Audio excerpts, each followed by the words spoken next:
Você tá falando de Pearl Harbor, meu querido. Você tava introduzindo o momento que os Estados Unidos vão entrar na guerra. Tem uma galera 41. que... Assim, tem uma galera que por causa do senso comum, que é normal, tá? Não tô xingando ninguém, mas pensa assim, porra, por que o Japão atacou os Estados Unidos? Exato. A troco de quê? Que imbecilidade é essa? Tava lá de boa, lá do outro lado, por que os caras foram então, lá? Tem uma explicação bastante plausível, que é o seguinte.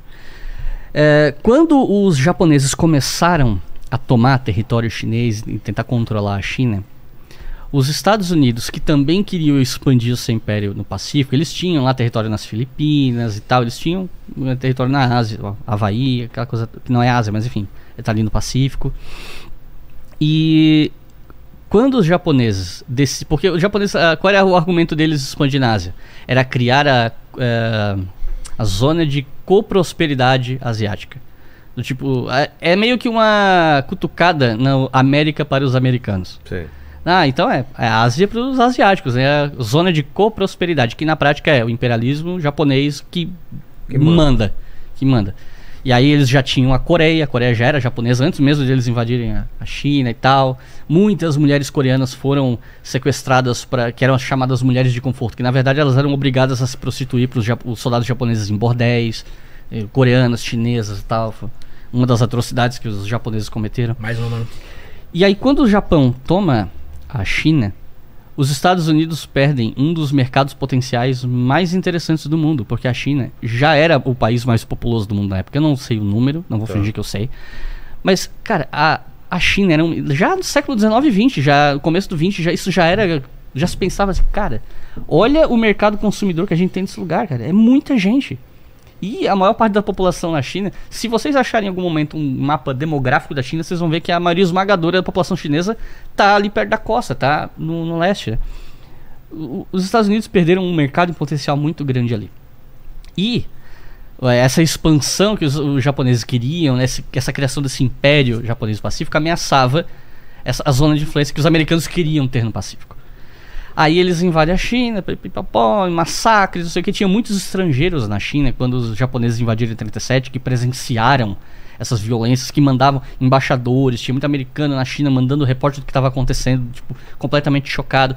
Aí os Estados Unidos usaram isso de tipo assim, então vamos fazer o seguinte, vamos embargar o Japão, vamos, né, fazer um embargo. Não era vamos atacar eles, vamos embargar principalmente petróleo, entre outras coisas, para sufocar os japoneses, e a gente vai forçar eles a retroceder. E isso para os japoneses era inaceitável. A gente está falando de um povo que nunca foi derrotado. Os japoneses nunca tinham sido derrotados numa guerra, num grande conflito com estrangeiros, né? Inclusive, em 1905, eles impuseram uma derrota humilhante para o Império Russo, né? Em 1905, eles enfrentaram os russos. Um evento fundamental, inclusive, para explicar como os bolcheviques tomaram o poder. A Revolução Comunista que teve na Rússia teve muita influência por conta dessa vitória japonesa. A guerra, acho que é russo-japonesa, acho que o nome da guerra é meio que essa mesmo. Ela foi mais uma forma de deixar a moral dos Romanov, que era a dinastia, a aristocracia, a monarquia que existia lá, muito enfraquecida, com pouca moral. Então isso fez com que o povo enxergasse os Romanov como fracos. E deu espaço para primeiro o governo capitalista, liberal, tomar o poder, e depois os bolcheviques. A minha interpretação não vai muito por esse caminho.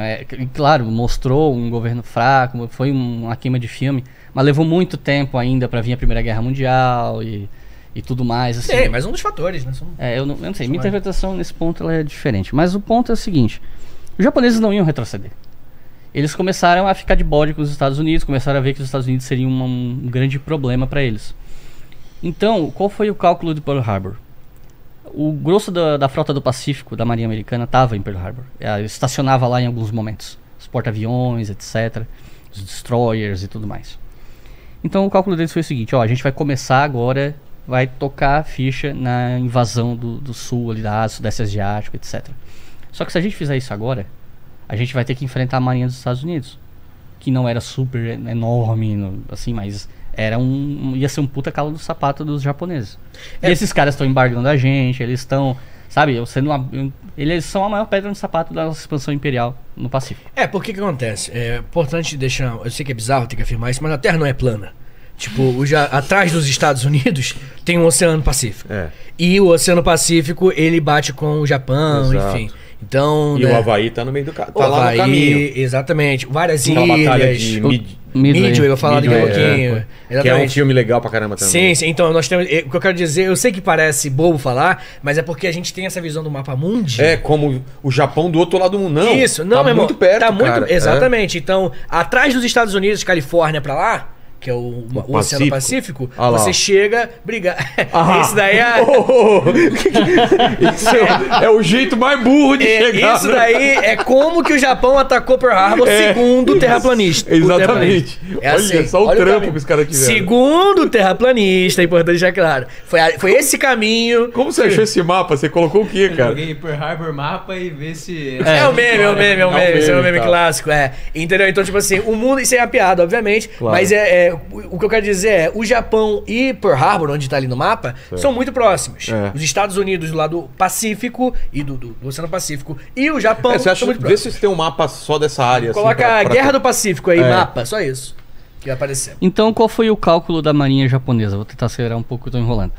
É o seguinte, se a gente conseguir dar um golpe fatal na marinha dos Americana. Estados Unidos, da frota do Pacífico, a gente, no mínimo, ganha aí uns 6 meses de sossego pra expandir pro Sudeste Os caras não Asiático. vão encher o saco da gente. E a gente vai dar um ataque surpresa, todo planejado direitinho. E com essa expansão pro sul, eles iam conseguir petróleo, borracha, vários insumos que eles não estavam tendo dificuldade de conseguir por conta dos embargos dos Estados Unidos, embora eles conseguissem alguma coisa na Manchúria e tal, né? Então, os japoneses mandam lá uma frota de porta-aviões com caças, tudo bem planejadinho. Eles dão a volta lá pelo norte para não ser detectados, levam uns dias para chegar no local onde eles iam começar o ataque. Aí eles dão lá o comando Tora Tora Tora, que inclusive é o nome de um filme muito bom sobre o assunto. Que Tora, a tradução é tigre, mas ele era usado porque ele era uma abreviação de 2 termos que agora eu esqueci o que era. Tá. E aí acontece esse ataque. Só que... Cara, olha, é mais próximo até do que eu imaginava, cara. Sim, é bem próximo. Nossa. O Havaí, Pearl Harbor tá ali à direita É. do mapa, né? E à esquerda do mapa nós temos aí Hiroshima e Nagasaki, Japão ali. Midway, onde tá? Medida Ali, um pra cá. pouquinho É atrás aquele- Antes de do Pearl Havaí Harbor. lá, ó. Tá. Tem uma estrelinha. Achei. Tá. Que não é bem estrela, mas enfim. E aí eles atacam, Pearl Harbor consegue afundar várias embarcações, E destruir vários E aviões. foi realmente... ninguém sabia disso? Porque no filme, né, em vários filmes, tem gente que desconfia Sim. e meio que ignoraram a parada. Como foi? Então, eu tava até falando disso recentemente, que é o seguinte. Havia suspeita que isso podia acontecer. Beleza.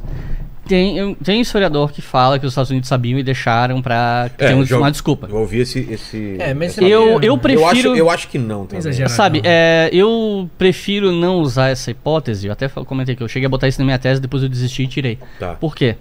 Porque eu tava em cima de um autor só e se tem um autor com uma tese assim tão disruptiva, e o mínimo que você tem que fazer é tipo... Duvidar extra, né? Se tu for botar no teu trabalho, você tem que colocar e já botar uma dúvida que, ó, isso é uma interpretação específica e tal. E eu pensei o seguinte, eu não tenho como viajar para os Estados Unidos, ir na National Archives, procurar, sei lá onde é que tá a documentação sobre Pearl Harbor e conferir fonte primária para ver se eu descubro. Eu não posso fazer, não tenho grana, não tenho tempo, não tenho nem paciência. Então eu pensei, eu não vou usar essa tese, tirei, né, do meu trabalho.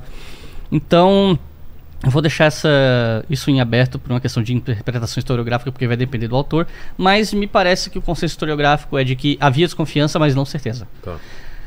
E eles conseguem derrubar várias embarcações, é uma vitória para os japoneses no curto prazo ali, só que parte dessa frota, inclusive os principais porta-aviões, não estavam em Pearl Harbor Nara. Não? Não estavam. Eles estavam indo para outro lugar, fazer um exercício militar, não sei. Então, Se eles estivessem lá, aí o estrago talvez teria sido o Japão muito teria maior. conseguido Teria o que sido queria. muito maior. É. Então, aí, claro, isso acabou trazendo os Estados Unidos para a guerra porque era um argumento irresistível, né? Claro.